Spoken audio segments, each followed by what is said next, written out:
Hi, everybody. Dan Illman, Mike Beer taking a look at race number 11 at Churchill Downs on Saturday. It's the Grade 1 Stephen Foster. Let's take a look at the field. We're going a mile and an eighth. $1 million is the purse. And First Mission, the number 2, continues his ascent in the handicap division. He's won his last 2 starts, Mike, both with triple-digit buyers, and he looks real tough at 6-5 on the morning line. Good field here. First Mission has been very good in his last couple of races. And I think it's kind of an important race for him here. He wins here. He's got the look of a horse who could really lead this handicap division into the last 5 or 6 months of this year. Dan, I think it's an important race for him now. The 2 morning line favorites have similar running styles. We take a look at our time form U.S. pace projector. First Mission, the 2. Skippy Longstocking, the 5-2 second choice on the morning line. They both have good tactical speed. I guess Pyrenees, the number 1, is versatile enough to work out his own trip, Mike. Disarm was on the lead last time out, but we've seen him come from well back. Yeah, listen, if I'm Staffy Joseph training Skippy Longstocking, I'm probably telling Jose Ortiz to come out of there running and try to make the lead. Personally, and I know that Classic Causeway, the 6 has been going in some longer races recently, didn't make the lead last time.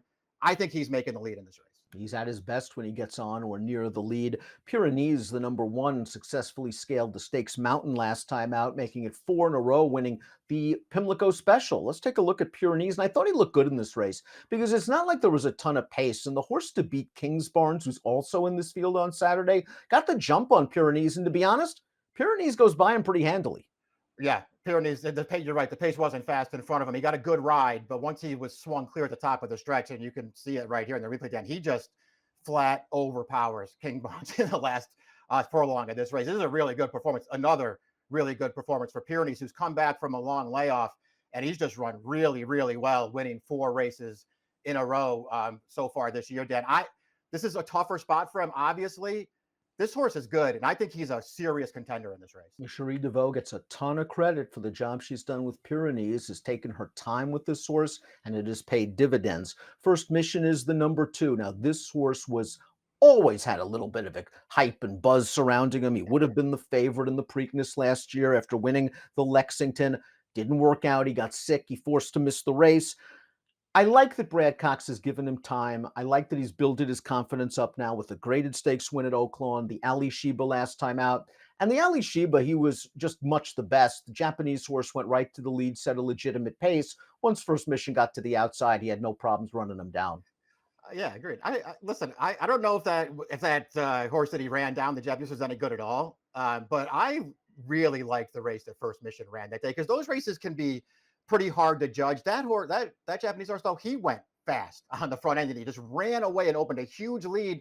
And sometimes that can be tough for horses, but it didn't bother First Mission at all. He won that race convincingly. Another step in the right direction. Happy American, the number 3, ran 3rd in this race as a big priced long shot last year. Wonder if he's in the same form right now. Last time out, they ran him in a high-level allowance race going a 1-turn mile. He made a bit into it and then flattened out a little bit late. He's facing a tough group. Yeah, I mean, his good form has been eluding him for the last year or so. So, we'll see if he can ever get back to it. He's got one in him that if he gets a little pace to attack here, he could hit the board. I don't think I would be taking him on top. In his recent form, it has to be concerning.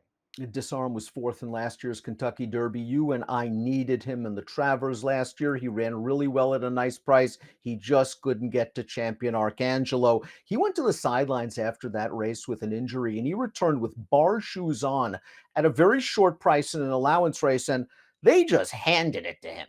He walked, they went, 52 to the half, and he sprinted on home to win. I understand the light fig. When you go 52 to the half, you're not getting 100 buyers. Yeah, I mean, you're right. I mean, he was under a double arm bar for about, I don't know, 7 furlongs of that race. And then they finally let him run through the stretch, and he was never in any danger there. It looked like a prep race, Dan. And I'm sure he needed a prep race after that long layoff.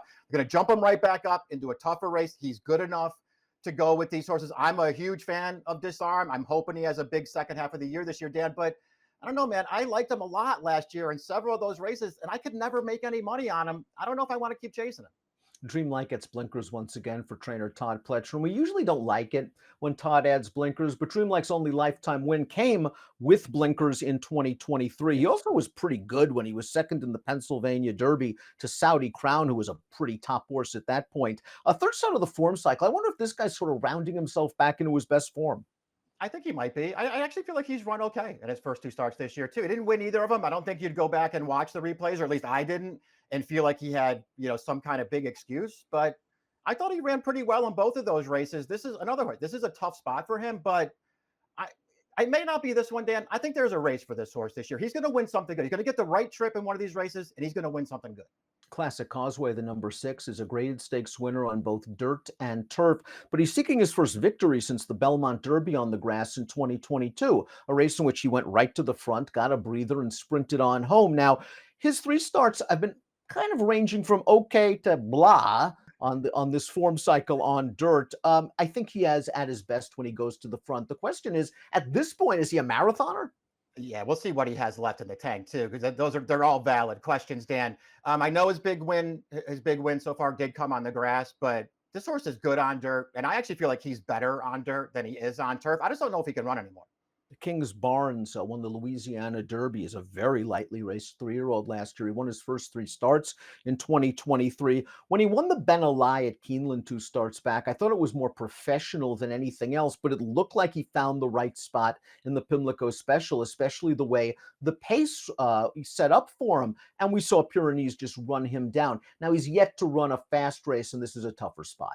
He's just got to find a way to take a pretty big step forward if he's going to win here, Dan. I think he's okay. I think there's probably a good trip coming for him in this race, but we showed you the Pimlico Special. It's hard to go back and watch that race and want Kings Barnes over Pyrenees this time. At least I don't.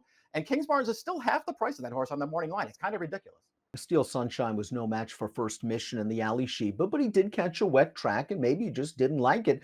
He has done some good running on firm ground, but to me, I've always thought of him as a one-turn miler type, and I wonder if a 1.125 is pushing it just a little bit.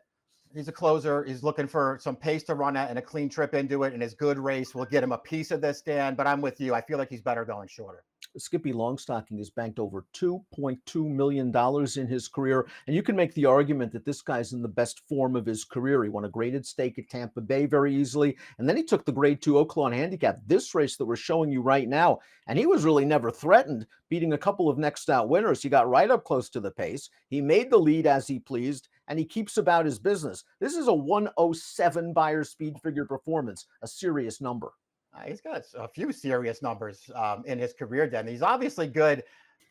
I I don't know how I feel about this horse, and he's going to be one of the favorites in here. I'm just not really sure what to do with him. This win is fine. I guess the runner-up's an okay horse, Dan, but I'm not a big fan of his, and I'm not sure that there was anything else in that field really. He beat nothing 2 starts back in the Challenger at Tampa. I don't know. I just feel like I could knock him if I wanted to, and he's one of the favorites in here, so I'm going to try to beat this horse. Well, let's take a look at our top selections for the Grade 1 Stephen Foster. Could be a really important stepping stone as we head to the second half of the year. First Mission has looked really good in his last couple of races. He's always hinted that he was going to be a top horse. This handicap division's crying out for somebody. Yeah, maybe it's him. We'll see if he can, take a hold of it here on Saturday. I think he's way the horse to beat here. I much prefer him to the other favorite, Skippy Longstocking. Pyrenees is the other horse for me, Dan. I'm using this horse prominently, and if he's some kind of big price at post time, I'm betting him to win. Fair price on the morning line to be sure at 10-1. 2145 for Mike, 2958 for me. It's the Grade 1 Stephen Foster on a nice card at Churchill on Saturday. Good luck.